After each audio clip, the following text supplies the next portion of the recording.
मेरे दिव्य गुरुदेव श्री परमहंस योगानंद जी के द्वारा ये टॉपिक, मेरे भक्त का कभी भी विनाश नहीं होता। किसी व्यक्ति को कभी भी यह न कहने दें कि अब सब कुछ समाप्त हो चुका है या आप सभी कुछ खो चुके हैं। आप अपना प्रयास क्यों छोड़ते हैं? आप क्यों सोचते हैं मैं बदल नहीं सकता, मैं बूढ़ा हो रहा हूँ, मैं समाप्त हो रहा हूँ? आप प्रतिदिन किसी भी समय जब चाहे बदल सकते हैं। मैंने यह पाया है कि कुछ लोग वर्ष पर वर्ष बीतने पर भी वैसे ही बने रहते हैं जैसे वे थे। मैं उनको मनोवैज्ञानिक पुरातन कहता हूँ। और मैंने अन्य लोगों को भी देखा है जो चाहे कुछ भी हो, स्वयं को सुधारने हेतु कुछ न कुछ करते हुए सदैव महत्वाकांक्षा से परिपूर्ण रहते हैं। जीवन बिताने का यही उचित ढंग है। मैं एक सदस्य को जानता था। वह सदस्य मदिरा की दीवानी थी, परंतु जब उसके पति की मृत्यु हो गई, उसने इसे पूर्णतः अपने घर से बाहर फेंक दिया। यह स्त्री एक विद्युत तार की तरह थी।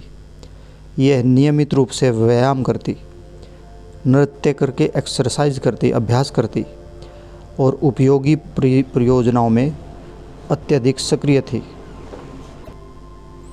उसके दृष्टिकोण के अनुसार वृद्ध होना उसकी सारी रुचियों को त्याग कर और मृत्यु के लिए तैयार होने के बराबर था।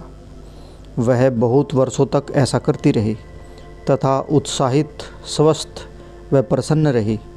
वह कोई साधारण व्यक्ति नहीं थी और मैं उसकी भावना का अत्यधिक प्रशंसक हूँ। बहुत से लोग समय से पूर्व ही बूढ़े हो जाते हैं। आपको मात्र इसलिए मेहनत करना नहीं छोड़ देना चाहिए क्योंकि आप 75 या 80 वर्ष के हो गए हैं। अपनी आयु कभी भी किसी को न बताएं और न ही किसी को अपने ऊपर तरस खाने दें और मत कहने दें कि आप बूढ़े हो रहे हैं। स्वयं को युवकों की भांति सीधा एवं सतर्क रखें। युवा अनुभव करें।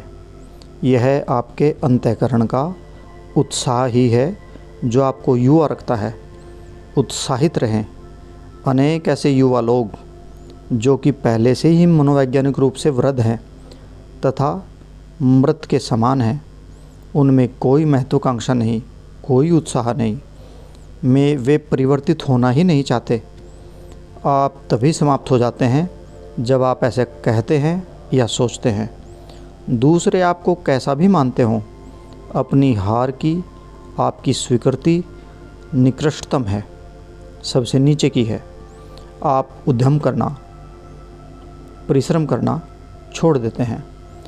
जिस क्षण आप यह कहते हैं मैंने प्रयास किया परंतु ईश्वर से संपर्क नहीं कर पाया, आप उसी समय विफल हो चुके हैं।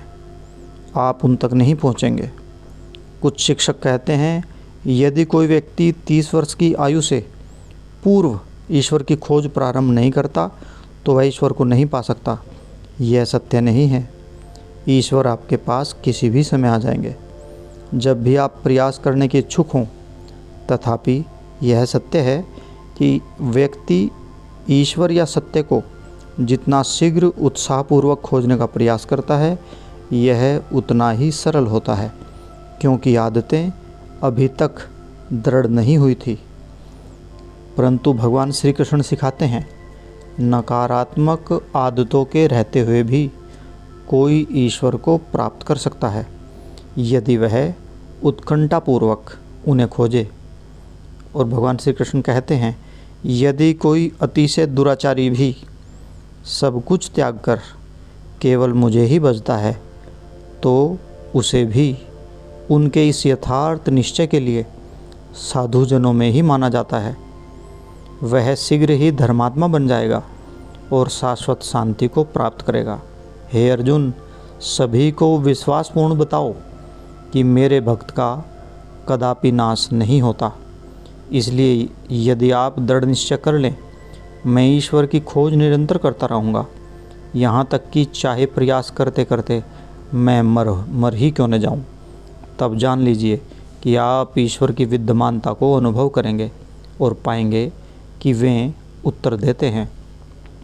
अपनी गलतियों से मुक्त होने के लिए मृत्यु पर निर्भर न करें। मृत्यु के पश्चात आप ठीक वैसे ही होंगे जैसे मृत्यु से ठीक पहले। कुछ भी नहीं बदलता, आप मात्र शरीर का त्याग करते हैं। यदि आप मृत्यु से पहले झूठे या धोखेबाज हैं तो केवल मर जाने पर आप कोई देवदूत नहीं बन जाते।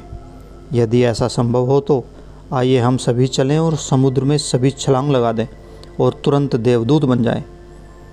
आपने स्वयं को अब तक जो कुछ भी बनाया है, यहाँ के बाद भी आप वैसे ही होंगे, और जब आप पुनर्जन्म लेंगे आप अपनी उसी प्रकृति को साथ लेकर आएंगे। परिवर्तन के लिए आपको प्रयास करना ही पड़ेगा। यह विश्व ही उसे करने का एकमात्र स्थान है। मनुष्य यहाँ एकमात्र इसी उद्देश्य से आता है कि वह अपनी आत्मा को बांधने वाली डोरियों को तोड़ना सीख सके। असफलता, नकारात्मकता, लोभ, ईर्ष्या, इन सभी बंधनों को अभी तोड़ लें। आप अपनी स्वयं की बुरी आदतों के कर्मिकोश कोकोन में हैं और आपको आत्म प्रयासों के द्वारा ही इससे बाहर निकलना है। आत्मा की तितली को अवश्य मुक्त करें ताकि यह अपने सुंदर दिव्य गुणों के पंखों को फैला सके। यदि रेशम का कीड़ा रेशम के कारीगर के आने तक अपने खोल में ही रहता है और अपने स्वयं के बनाए हुए फंदे में फंस जाता है और वहीं मर जाता है, इसी प्रकार आप बुरी आदतों के रेशमी धागों को अपने चारों ओर बुनते हैं और आप उनसे बंधे हुए वहीं मारे जाते हैं। अपने जीवन के अंतिम समय तक सकारात्मक रहें, प्रसन्न रहने का प्रयास करें। अंतिम क्षण पर भी ऐसा न सोचें कि मैं समाप्त हो गया हूँ। स्वयं को दयनीय बनाने की अपेक्षा आपको ऐसा सोचना चाहिए, अरे आप लोग जो अभी भी शोक विलाप करने हेतु इस निर्जन छोर पर रह रहे हैं, यह मैं हूँ जिसे आप पर दया आती है।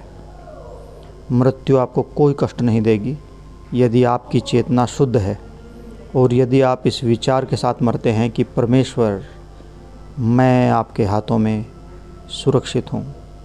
हे ईश्वर, मैं आपके हाथों में सुरक्षित हूँ। हे ईश्वर, मैं आपके हाथों में सुरक्षित हूँ। जय गुरु जी।